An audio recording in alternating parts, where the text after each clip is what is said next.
up there. My old title when I started the program was Family Outreach Specialist, which essentially meant I led my agency's efforts in recruitment of new foster parents and adoptive parents to work with our agency. And as part of that work, I created an African American outreach initiative in the Seattle area, to recruit more African American families. I'll talk about disproportionality in a minute in our state. But seeing everyone else's numbers so far, I think in Washington State, Black kids are overrepresented at higher rates than anyone else has presented so far today, which is really surprising and alarming to me, but that means we have to work harder to fix that issue. So initially my project was around best practices in recruitment of Black and African American foster families and adoptive families. But due to due to a change in position that was not of my volition, our agency decided to end our outreach program, and so I was tasked with move back to the clinical team, which I started my work on for the agency.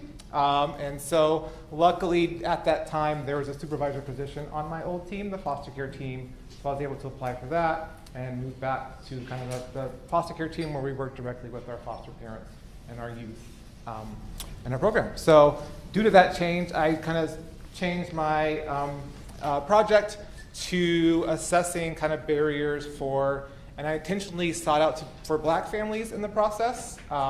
We had a pretty dynamic case of a Black family about a year or two ago that ended pretty badly. And so this is very much needed for our agency to see kind of what's going on and what we can fix to make sure our process is welcoming to all. But as you see, it says Black, Indigenous, and families of color. As I dug into the data and looked at the demographics of the Black families that we worked with, they are very multiracial. And so I wanted to be inclusive of everyone's multiple racial and ethnic identities in the process. So that's why I expanded my title a little bit there.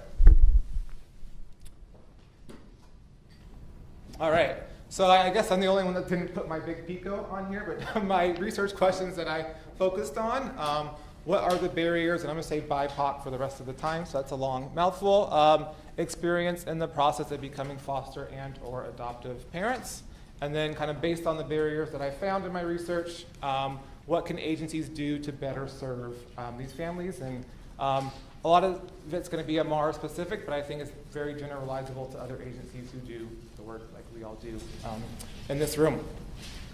So why is this important? Why should we be focusing on it? Like I said, African American kids are overrepresented in our foster care system in Washington State, so they're about a little over twice as likely to enter foster care compared to their white counterparts in our states. So this equates to about 16% of the children in foster care identifying as Black, African American, or multiracial Black. And that's equal to about 7% of the general state population. And then in our state, about 7% of the foster families in Washington have at least one parent who identifies as Black or African American. And I will say, if the general population of the state is 7%, Black folks are stepping up to become foster parents at the same rate as other groups. But given disproportionality, if we want to make sure we're meeting the cultural needs and having homes that look like them, we need to, the Black community has to step up at a higher rate given disproportionality. And so MIPA, it was talked about earlier, that part of MIPA is that agencies are required to recruit families that look like the kids in the state system that they're in. That was not happening in Washington. It really isn't still happening. I had my African American Outreach Initiative, but unfortunately that was ended when my position was ended, and so we've gone back to not having anyone really doing diligent work in the Black community to get more foster families. So some of you may be aware, but in 1972, the National Association of Black Social Workers wrote a pretty powerful position statement essentially saying that they are not in approval of Black kids being placed into non-Black homes for adoptive purposes.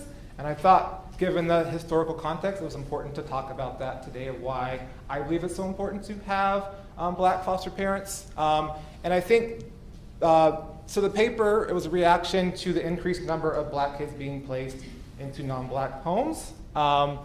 And they're basically saying there's a certain set of tools and knowledge that Black families have that they can pass down through generation to their children, and non-Black families do not have that historical context and knowledge to pass on to our children, and that was a concern of the paper.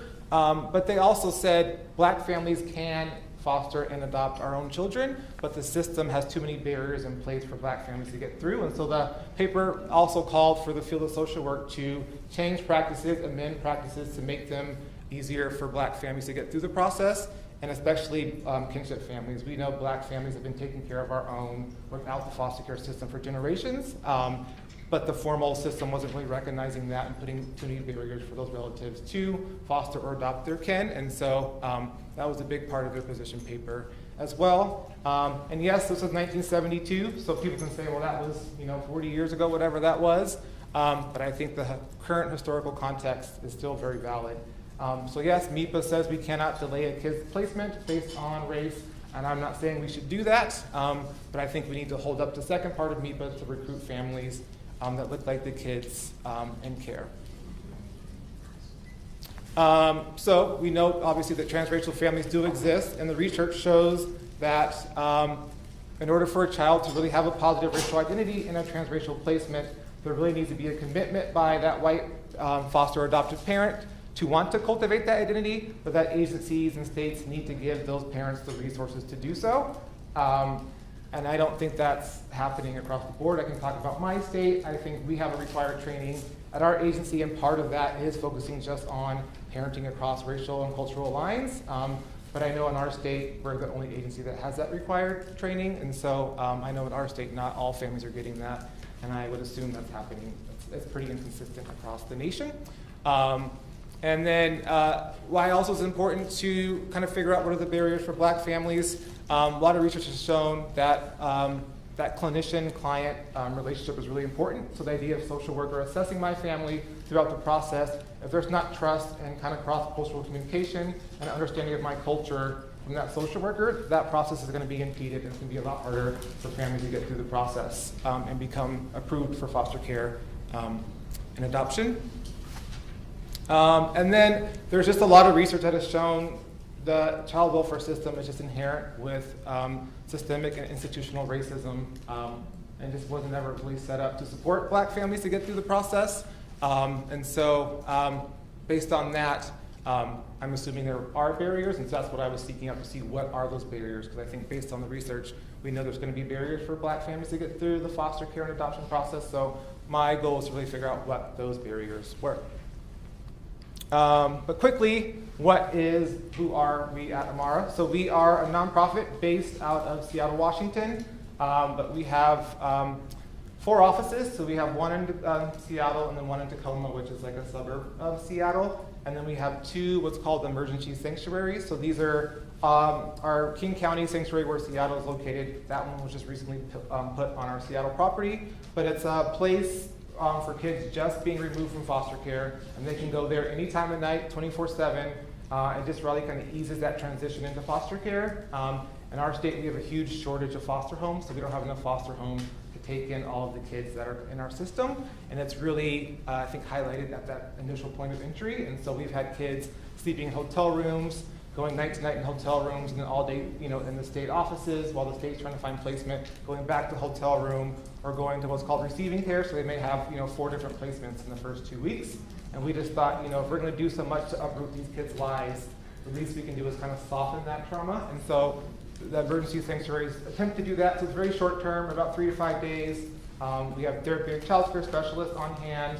Like I said, 24/7, open holidays and weekends, and just kind of softens that trauma while the state can figure out what's that next best plan. A lot of the kids do go back home, which is awesome. Some go to relatives, and then some will go into more of a long-term foster care placement. So we've got 2 of those. We also have a great post-adoption program, which is fairly new in our agency's history, and really just to meet the needs of post-adopt families. Unlike a lot of your states that I'm learning, we don't have a state-funded post-adoption program. So it's really up to agencies or nonprofits to kind of do that work just out of the good of their heart, but it's not a kind of standard thing in our state. And so we created that program to kind of meet the needs and kind of fill the gap of services in our states. But like Amara, been around since 1921. Started off as an orphanage. So we've had a big history of really being more of an adoption-focused agency. So we used to have what's called the Relinquished Infant Program, or domestic infant adoption. So if a birth family was wanting to make an adoption plan, they would come to Amara, and then they would pick one of our waiting foster adoptive families for the placement of their baby. We no longer have that program, and kind of with that, we made a switch to really center foster care at the center of our work. Most of the families that we work with still have the end goal of adopting a child just through the foster care system. So we do tons of adoptions still, but we really make sure our families understand reunification first, really supporting first families, and if it goes to adoption, that we really support open adoption. And our post-adoption program is really successful in making sure our adoptive families honor those relationships with the birth family. At any given time, we're working with about 200 foster families at our agency. Okay, so kind of what did I do for my methodology? So I kind of did two different things. I did case reviews of BIPOC families who closed their file at Amara in the last 5 years for anything but an adoption finalization, so anything that the file was closed prematurely before the family got to kind of the end point of adopting. And then I also created a survey that I sent out kind of assessing barriers along the process for BIPOC families. So I sent that to every family of color that we worked with at Amara in the last 5 years. And then Amara has 3 different Facebook pages, so we posted it on there. And then PACT, which is a group out of, I think, Oakland, somewhere in California, does a lot of work to ensure kids in color needs are being met. They have a Families of Color Facebook group, and so they sent it out through their Facebook and email list as well for me. All right, so for the case reviews, we had 19 cases where the family's file was closed prematurely, and then I dug a little bit deeper, and really we only had 22 families that fit that total, so there was 3 families that adopted, and I looked at that family too, and there was, it's not in here because I did it after, but there was nothing alarming in those 3 families that adopted as well. But what I'm focusing on is the 19 cases of families that closed prematurely.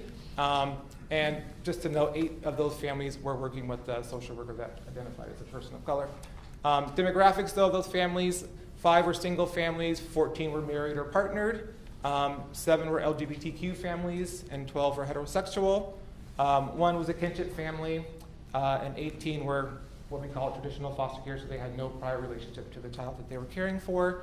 And just to note, 2 families had previously adopted kids from the foster care system and came back to adopt more kids. And then I'm going to give you the racial breakdown. It got really hard to put this on a slide because there's a lot of multiracial stuff, and it was really hard to present it, so I'm just going to read it to you. So for the single families, there was 5, 3 identified as Black or African American, 1 identified as Black, Hispanic, and Latino. And he was actually kind of Afro-Caribbean is how he identified. And then 1 identified as Black, white, and Native American. And then of the couples, of the 14 couples, 1 family, 1 partner was Black, and the other partner was Japanese. 1 partner was Nigerian, and the other partner was Filipino. Another family, 1 partner was Black, white, and Korean, and then the other partner was white in that family. There was 2 families where both partners identified as Black or African American, and one of those families actually identified as Canadian, Jamaican, and Haitian. And then there was 9 families where 1 partner identified as Black and the other partner identified as white. And within that, of the Black partners, 2 also had Jamaican heritage, which is really interesting for Seattle to have 3 families out of 19 that had Jamaican heritage. I thought that was fascinating. I don't know how that was very fascinating to me. But as you can see, we had a lot of diversity in how Black families exist in Seattle. All right, so why did their case close prematurely? The majority closed based on family circumstances, and I'll get to the next slide. I'll kind of talk about what those circumstances were. Others closed, the next biggest group, post-disruption or reunification. And I'll get into that in the next slide. Some were closed due to inactivity by the client. 2 expressed not wanting to foster or adopt as their path to creating family anymore. Wait time was another one for a family. 1 was dissatisfied with the service. 1 was other, and then 1 was kind of a mutual decision between us and the family. And I'll get into some of those reasons why. So yeah, 8 families closed due to family circumstances. And these were really couple moved out of state, so they were never from Seattle. They came for work and they wanted to move back home to be closer to family before they started the foster adoptive process. One family is a single guy, started the process single, then met a partner and started dating someone. It was getting serious, and he realized that he probably should put that on pause to see if this new partner, where that was going to go, and if that new partner wanted to be a parent. And so he closed his file, and he said he'd come back if and when that partner, and they decided to parent. One family, they did a lot of remodeling on their house, so they applied and then stopped, did one round of remodeling, came back, and then realized they needed to do more remodeling, did that, and then they just decided that it was just not the right time. So it was really kind of everyday circumstances that the families were closing. 5 closed after experiencing a child reunify or disrupt from the home. Like I said, a lot of our families do have the goal of adopting. I'm a foster parent myself. I've had kids reunify from my home. It's heartbreaking. But for families that really have that end goal of adoption, maybe they've had infertility in their lives, those reunifications really hurt them emotionally, and they can't see themselves going through that again, and so they decide to stop after maybe they have a child to reunify. And for those that disrupt, I think they had kids with behaviors that were beyond what we knew at the time of placement. As you know, that happens. And they just decide foster care is not the right thing. I don't have the skills to parent kids with a trauma background. Like I said, 2 families decided to pursue other avenues. I think one of the families just decided they're going to have biological children. Another family, I think, went to international adoption. And then one case, the family closed. She had adopted a sibling that already through foster care was coming back to adopt more kids, and then one of the adopted kids in the home had pretty complex medical needs, and she realized her plate was full, so she decided to close her file. Another one was due to inactivity.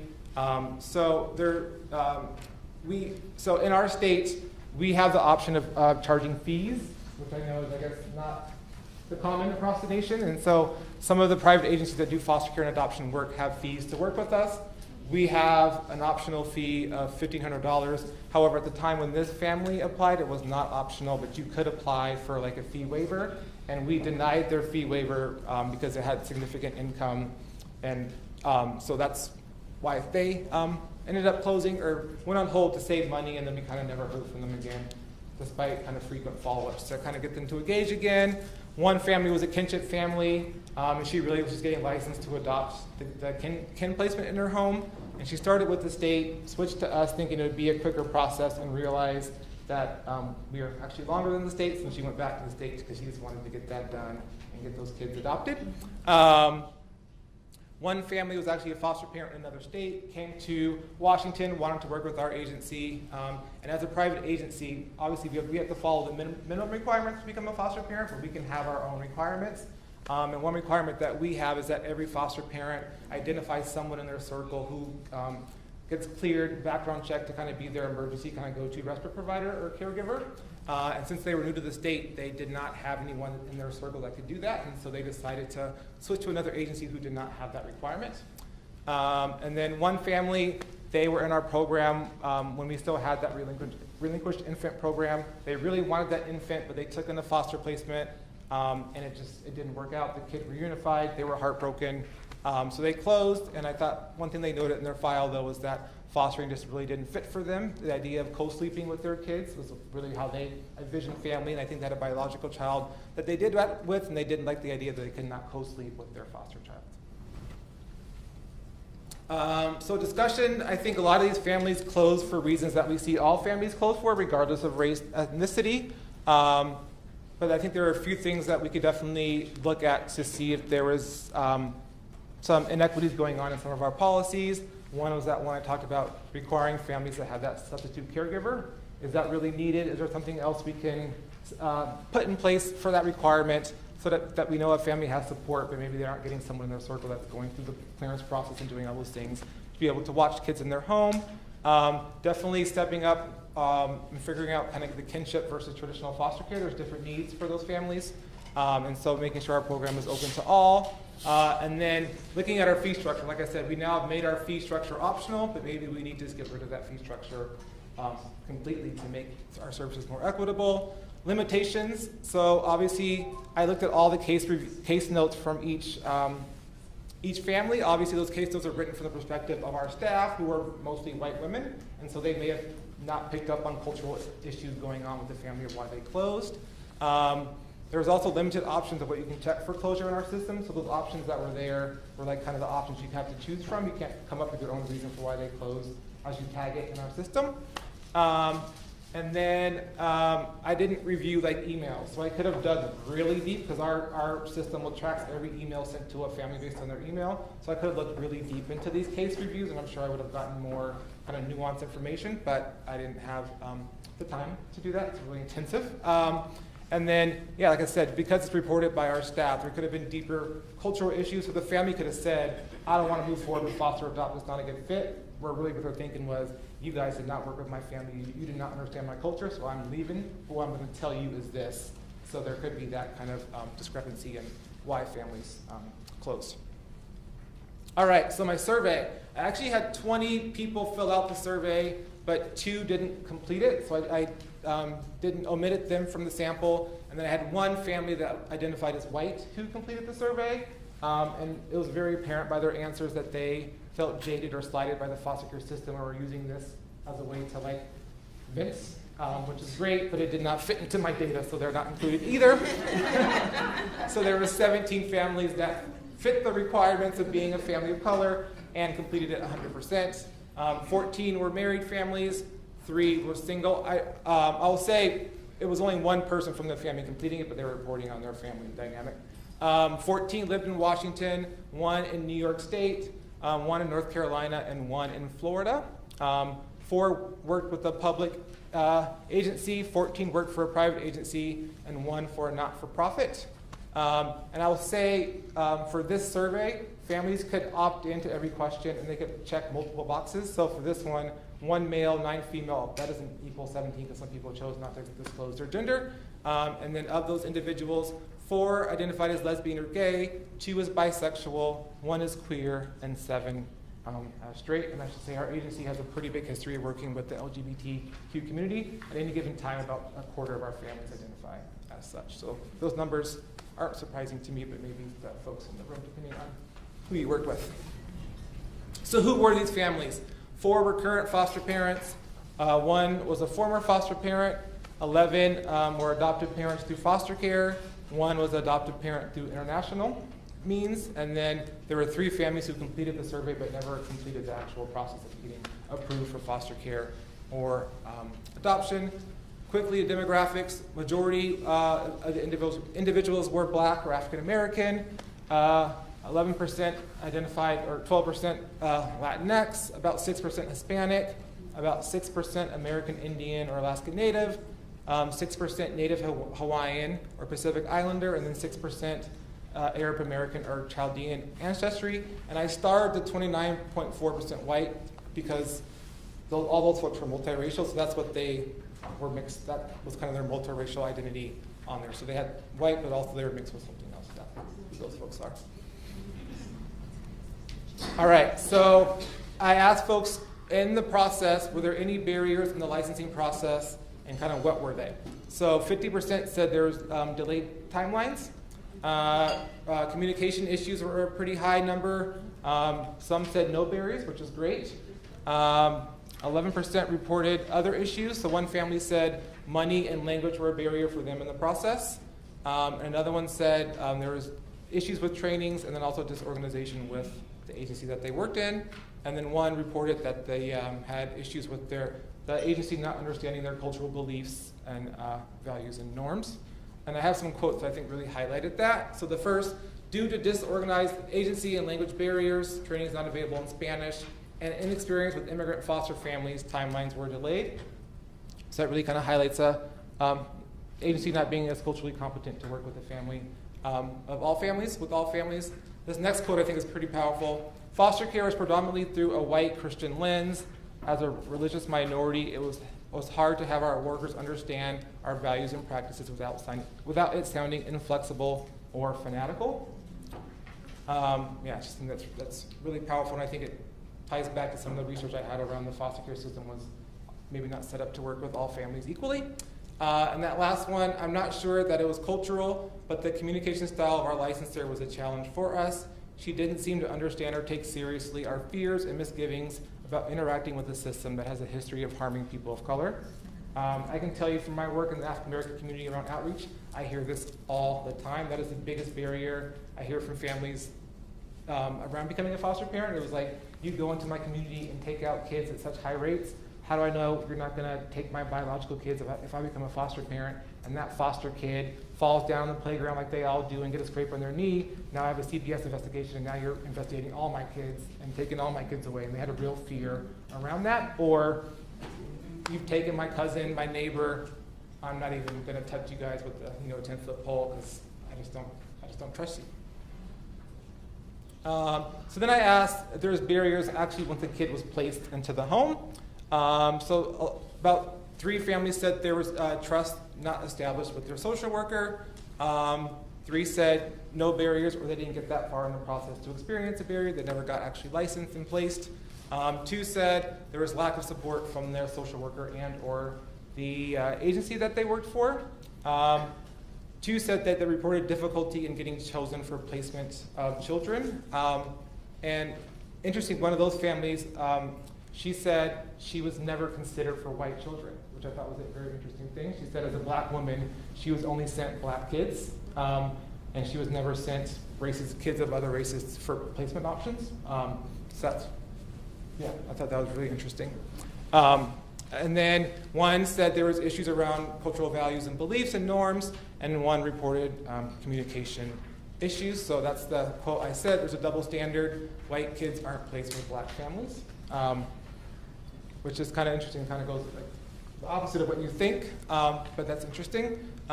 Social worker refused to take my calls, which affected all parties. That's horrible. Like, how can you do social work and support a family if you won't even accept their phone call? And then the last one, communication styles were not in sync and led to misinterpretation if we needed support. So it goes to that support issue. And then I asked specifically now, so before I just asked what were your barriers, I didn't bring in race or culture or ethnicity. Then I kind of asked, do you think that played a factor in any of the barriers that you stated previously in the survey? And I think it's great that a majority said no. That's huge. But the fact that 6 said yes, 35%, that's still a huge issue that we need to figure out and work on. So 1 family said, in our culture, you speak when directed and offer questions, answer to questions, but not always outright express your needs. So that goes back to kind of a cross-cultural communication issue. And then this one, I'm still trying to interpret it, but I wanted to put it in here because I thought it was interesting. I think there was actually less support as a black, Hispanic, biracial family from black state social workers. This was really shocking because it was a sister girl lack of professionalism, an assumption that we could be taken advantage of, asked to do more than initially asked sort of thing. Still trying to dissect that, but I think at the end of the day, I think the assumption is if you're black and you have a black social worker, then they're automatically going to understand you and get your culture, but I think that's not always the case, and we need to make sure, even if there is a match in culture, that we're making sure that our social workers still have the cultural competency to work with all, because black families aren't monolithic, as we know. So then I asked, how many social workers did you work with in your process? 4 worked with only 1 or 2, and 13 worked between 3 and 5. And I did ask if you worked with more than 5, and no one did, so that was the max that families worked with. And then I asked, did at least one of those social workers match their kind of cultural identity? And 7 said at least 1 social worker did, and 10 said they did not. And so I asked, do they think having a social worker that matched their cultural identity, did that matter? Positive quotes. A woman of color guided us through the home study and made us comfortable in areas we needed to disclose about family members. We African Americans could identify with these issues better. Another one said, some of the social workers were the same race as my daughters, and they were extremely helpful. White social workers seemed less invested in the case. And the last one, yes, I believe the organization and social workers wanted to support the need for more foster adoptive parents who match for children in foster care. Some that said it had a negative impact. My foster child and I are both people of color, but we aren't the same race. The white caseworker had no idea how we were dealing with prejudice and racism. I'm considered a model minority and my foster child is Black, there is a clear distinction on how differently we are both treated. So it kind of goes to a cultural competency issue there. It certainly had an impact. None of our social workers had even met people of our culture, religion before. And then the last one, I believe our experience had a negative impact on the process, so much that we quit the process. I believe that a white couple been in the same situation as us, there would have been more flexibility. So this family had some barrier come up along the way, and they believed that if it was a white family, the agency would have fought or done something to bend the rules or whatever to get them through the process, but instead they weren't allowed to move forward in the process. And then I got some other quotes that people are like, maybe, or just I thought were interesting. It may have, the social worker seemed very pleased that my son would be in a family that looked like them. This one, the mandatory course on adoption across race was an awful experience, not because of anything the agency did, but because of the bigots who were looking to foster. I was floored by how insensitive and naive many of the white parents to be. I think that's hugely powerful. And just show, and I think it talks about support and needing to be around other foster families that kind of look like you, and going to every training and you're the only person of color in the room, I think over time gets to families of color who are in the fostering process. I think that highlights that. And then the last one, I don't think it necessarily had a direct impact, but we are always looking for connections with other people of color. And then at the end of the survey, I just said, anything else you want me to know? And so these are some of the highlights. Less classes on race and identity for families of color. And I think this goes back, this is one of our agency's families since we had that required training, I'm assuming. More focus on connecting families of color within the same agency. The social workers I interacted with were great. There could be more recruitment focused on families of color, given that children of color make up a disproportionate number of children in care. Have a good understanding of the fears that we may have about the system. So I think that goes back to some Black families just have a big distrust of the system and they need their social worker to understand that process if they're getting licensed, and then hire more staff of color that represent the kids. All right, so once again, delays and kind of timelines were the biggest issue for these families. Communication, rapport, and trust was also mentioned several times. And I think my biggest conclusion from both the survey and the case reviews is that unfortunately there's just bumps in the foster care adoption process that every family is going to experience. It's just part of the system. But for families of color, they're dealing with the normal barriers and delays, but then they're also dealing with delays kind of related to their status as a person of color, and it's kind of that intersectionality issue where they're kind of they're getting double the barriers than other families going through the process due to their kind of culture, and that's, I think, the biggest highlight I saw from the data. And I think it's also important, not all families face the issue related to their race or culture, which is promising, I guess, to see. Limitations really quick, obviously the survey, so the case reviews and the people who completed the survey are not the same families, which have been really cool to kind of see that. Based on some of the answers, I know some were the same, but a majority were not. Obviously, there's a low number of families in this study, so it's not necessarily hugely generalizable. Majority of the families came from my agencies, and then I think the hard part is it's really hard to tease out, was it just a delay issue just because of the delay issue, or was it related to the family's culture or racial identity? And I think that's the hardest part of this is not being able to tease out. And as some of the families said, I think it may have been a factor. I can't provide evidence, but I'm not sure. So it's kind of that idea of probably, but I don't know, which is hard to kind of tease out the way I did the data analysis. So quickly, recommendations for our agency and for anyone really working with Black families in the process. I think training for all staff, as it was pointed out, some people had issues with social workers who had the same kind of cultural background as them. So figuring out a way to make sure staff has cultural competency for all staff and not just singling out the white staff to go through training around this stuff. Hire a cultural consultant who has a kind of an expertise in foster care and adoption to meet with your staff to kind of check in and kind of do case consults when you're working with families of color, just to see if you're missing anything from your own kind of cultural lens. And I'm happy to say Amara is in the process of doing that, which I think will be a huge help for our staff as we license more families of color. There was a lot of feedback about training, and I think and this is going to be very internal since we had that training around race and culture, really modifying that training so that families of color's experience is being validated in that training.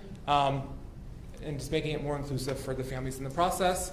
And I think we just do a better job of reviewing processes and timelines to see if our families of color in general are taking longer to get licensed and other things, to see if there's any other barriers coming up that didn't come out of this study. We need to increase the knowledge that we have of working with kinship families. We don't work with a whole lot, but we're seeing more and more lately as our state is really doing a big push to get kinship families licensed, and so we need to make sure our agency is ready to work with the unique needs of those families. Our financial barriers, I think we need to lower those or really just reduce those. Increase the staff, the diversity of staff, and then create a support group for other families to connect. I think that was a huge theme too, is families of color who foster or adopt feel like they're the only family of color doing that. And so really creating a space for them to see other families that look like them work and doing a similar path with foster care. And adoption, I think I'm probably over time. So quickly, I did an evaluation, and the only way I could do it, since I haven't implemented any of the recommendations yet, I did this presentation essentially for my clinical staff, so our team of 17 social workers at Amara, and had them complete like a pre and post test. So like, how confident do you feel before hearing my presentation around the importance and the need for more families of color? And so a lot of these went up after the staff heard my presentation, so they increased their knowledge of the need for more Black families, barriers faced by families of color, some of the issues related to culture that are holding families back. That one is really need for cross-cultural communication, but I couldn't fit that up there, so need for that.